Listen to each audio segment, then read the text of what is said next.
Enfin les gars, enfin c'est enfin fini cette trêve internationale. En tout cas pour ma part, j'ai regardé aucun match à part la France. Franchement, cette trêve internationale, je vais vous mentir, hein, elle me gonfle, mais elle me coupe dans le rythme de la saison. Ça me dégoûte du football. J'ai qu'une envie, c'est de retrouver les clubs. Et on se tape 2 semaines et demie quasiment de purge. On n'en a rien à faire. Des matchs qui n'ont aucune valeur. On revient à un point de l'Italie en Nations League, j'en ai rien à foutre. On vient de battre la Belgique, j'en ai rien à foutre. On a battu Israël, j'en ai rien à foutre. Honnêtement, je m'en tape un rein complet et je suis soulagé que ce soit enfin fini devant ce match. J'ai dormi d'une manière, mais franchement, le débrief ne va pas être constructif parce que honnêtement, la Belgique nous a dominés. Mais en fait, j'ai envie de vous dire, c'est comme d'habitude. Comme d'habitude, on bat la Belgique à chaque fois. Grâce à qui? Comme d'habitude, on bat la Belgique. Et comme d'habitude, c'est qui les punit? C'est qui le cauchemar belge? C'est Randal Kolo Muani. Le mec galère au PSG. Et dernier dans la hiérarchie. Et il est complètement perdu. N'a pas de temps de jeu. Le peu de temps de jeu qu'il a, il l'utilise mal parce que utilisé à mauvais escient, en manque de confiance, avec un poids de 100 millions d'euros de transfert dans la tête sur les épaules. Il n'a pas les épaules pour subir ça. Ça se voit, ça se sent. Et sur le terrain, tu vois très bien qu'il n'est pas à l'aise au PSG et que même Luis Enrique ne lui fait pas confiance. Par contre, il y a un truc qu'on ne peut pas lui démentir, c'est qu'avec l'équipe de France, il répond toujours présent à l'Euro contre la Belgique. À Nations League aussi, la contre la Belgique à l'aller et aussi au retour. Franchement, il répond toujours présent. Aujourd'hui, il répond présent par un doublé. Il porte ses couilles sur le penalty grâce à la main de, je crois, c'est Théâtre ou Woodfest. Je ne sais même plus qui fait la main quand un masse avec son coude, il la remet par terre. Il porte ses couilles et boum, il marque tout simplement. Et on met le 1-0 grâce à lui, on se donne un peu d'air parce que la Belgique, honnêtement, on peut remercier McMillan qui nous fait des grosses parades, qui sort beaucoup d'actions. 8 à 9 tirs cadrés, je crois, pour la Belgique. On a subi énormément d'actions, énormément d'occasions. Lucas Digne s'est pris un bouillon, mais pas possible par deux coups. Même par CDK, des fois, ça a passé de son côté. L'autre côté, Trossard, ça n'a pas été mieux. Franchement, Koundé a un peu galéré aussi défensivement. On a subi totalement, même Saliba a été peiné. Il subit le penalty sur Openda qui est mal négocié, qui est raté par Yuri Tillmans, heureusement pour nous d'ailleurs, parce qu'ils auraient fait un 0 et vu le début de match et la pression, les 15 minutes que les Belges nous ont donné, on a subi beaucoup d'occasions. Déjà, à 49 secondes, on subit déjà un tir cadré et un corner, donc ça prouve bien qu'il y a un problème.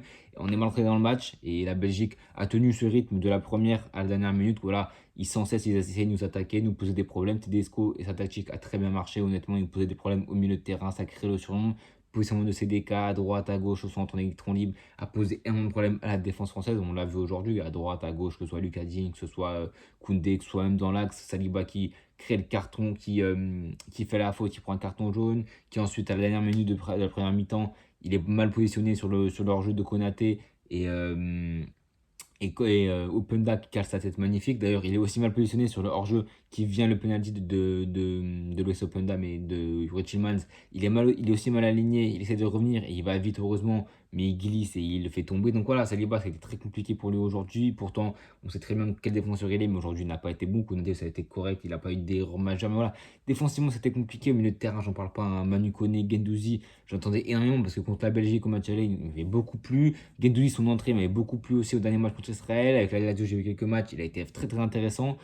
Et son énergie a apporté beaucoup de choses, mais techniquement, pardon, il y a eu des manquements, il y a eu du déchet, mais globalement, on parle de toute l'équipe de France, il y a eu du déchet aussi. On se sort très bien avec cette victoire 2-1, mais ouais, Manu Koné, ça n'a pas très bien marché aussi. Mais tout le milieu de terrain, en même temps, c'est fait bien amener par Tedesco et par le milieu de terrain belge, bien manœuvré, que ce soit Raymond Gala, que ce soit Timan, bref, que ce soit qui tu veux. Franchement, on a eu du mal à déployer notre jeu, à se créer beaucoup d'occasions, même si voilà, on a eu de la chance parce qu'au dernier match contre Israël, c'était au milieu de terrain qu'on a été fort et en attaque, ça a un peu peiné. Là, c'était l'inverse, au milieu de terrain, on a galéré un peu. Par contre, nos offensives, que ce soit attaque 100% PSG, que ce soit Dembélé et Barcola sur les côtés, ça a provoqué, il y a eu un peu de déchets, mais franchement, il y a eu beaucoup d'occasions, beaucoup de frappes tentées de leur côté. Et le penalty il vient de Dembélé. Deuxième but, je crois que c'est un centre aussi de Barcola ou de Dembélé.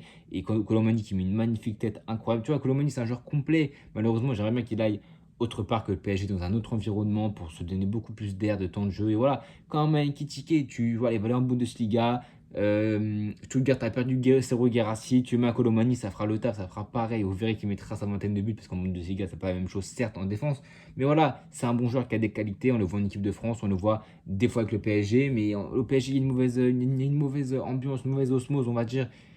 C'est pour ça qu'il ne performe pas, je pense. Mais voilà, au final, on repasse cette victoire 2-1. Honnêtement, j'ai rien à dire. Parce qu'honnêtement, les internationales, franchement, le match, je le regarde que d'un œil. J'ai envie de m'endormir. Tellement les matchs comme ça, on subit beaucoup d'occasions. Il n'y a pas forcément, sans Mbappé, qui voilà, était à Stockholm, qui était en Suède. Bref, il fout de bordel. Je sais pas ce qu'il fait, le poteau. Il est complètement perdu. Franchement, c'est compliqué sans Mbappé. Hein. En plus, Chouameni qui prend un rouge aujourd'hui, qui se sacrifie pour la patrie. Je crois que c'est 80e minute.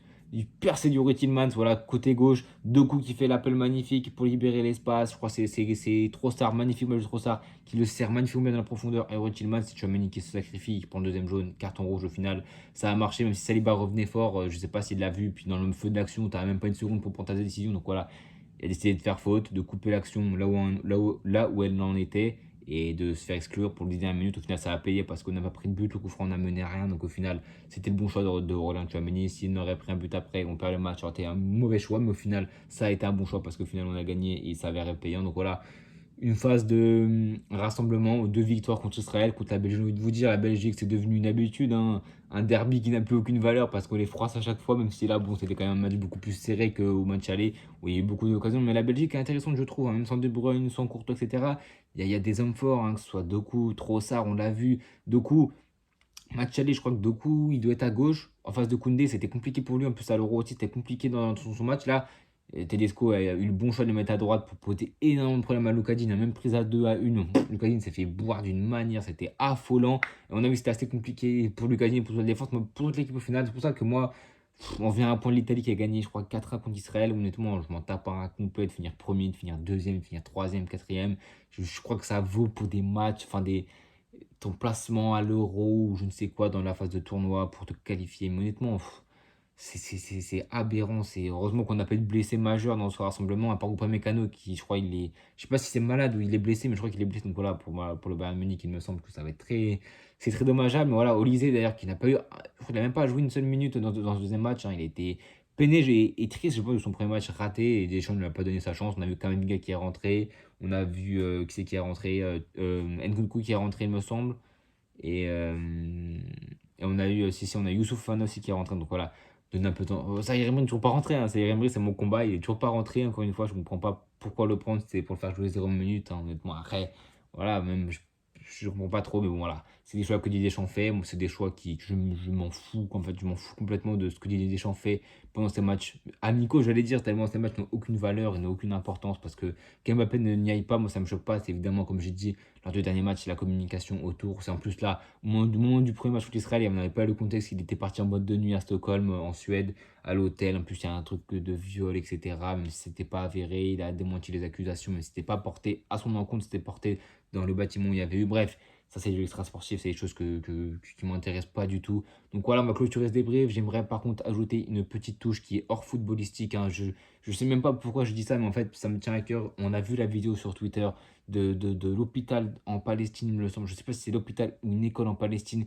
qui s'est fait bombarder par Israël. Et franchement, la vidéo est horrible. La vidéo fait mal au cœur et m'a fait faire tourner la tête et me fait cogiter par qu'est-ce que font les instances. Je parle pas de football, je suis désolé, mais là, c'est l'humain qui est en moi. En fait, c'est l'être humain que je suis qui ne peut pas. Enfin, en fait, ça me fait de la peine. Je peux pas faire semblant de ne pas en parler. Je n'ai pas parlé sur TikTok parce que à chaque fois que j'en parle, je me fais shadowban, mes vidéos elles se font bannir, donc je préfère en parler sur YouTube. Je sais même pas si cette vidéo verra un jour, si elle sera shadowban, je ne sais rien, mais en fait, j'ai besoin de parler à cœur ouvert parce que c'est un truc là. Je parle pas de football, je parle rien, je parle juste d'humanisme. Si vous avez pas vu la vidéo, je vous conseille même pas de la regarder. Franchement, hein, elle est choquante, elle est choquante, elle est choquante, elle est choquante. On la voit sur TikTok, on la voit sur Twitter. Si vous voulez la regarder, allez-y, vous allez sur le tout de Zach Nani, vous verrez bien, etc. Mais c'est horrible ce qui se passe et il faut à un moment donné, faut que ça cesse. Il faut qu'à un moment donné, les instances prennent les devants. Il faut que les États ils prennent les devants. Mais à un moment donné, on a marre de voir ces images-là H24 sous nos yeux. Tous les jours, on a une nouvelle image, une nouvelle vidéo qui tourne, qui est horrible. Je compte même pas les vidéos que j'ai vues depuis le début de cette. C'est même pas une guerre, c'est une guerre à sens unique. La Palestine ne répond pas, ne peut pas répondre parce qu'Israël. Ouais, franchement, c'est quelque chose qui me dégoûte et qui devrait dégoûter tous les humains sur cette terre. Mais j'ai l'impression que nous, civils, qui n'avons aucun pouvoir entre nos mains, on est les seuls à être choqués et dégoûtés de ce qui se passe parce que les hautes instances, les hauts États, les chaînes télé, personne n'en parle. Tout le monde fait les aveugles, tout le monde fait les sourds et les muets. Et c'est un truc qui me casse les couilles. Et franchement, j'aimerais vraiment que ça change. Mais je me demande où est-ce que ça va aller. On a vu que ça attaquait le Liban aussi. Aussi le RDC, même si c'est pas la même chose.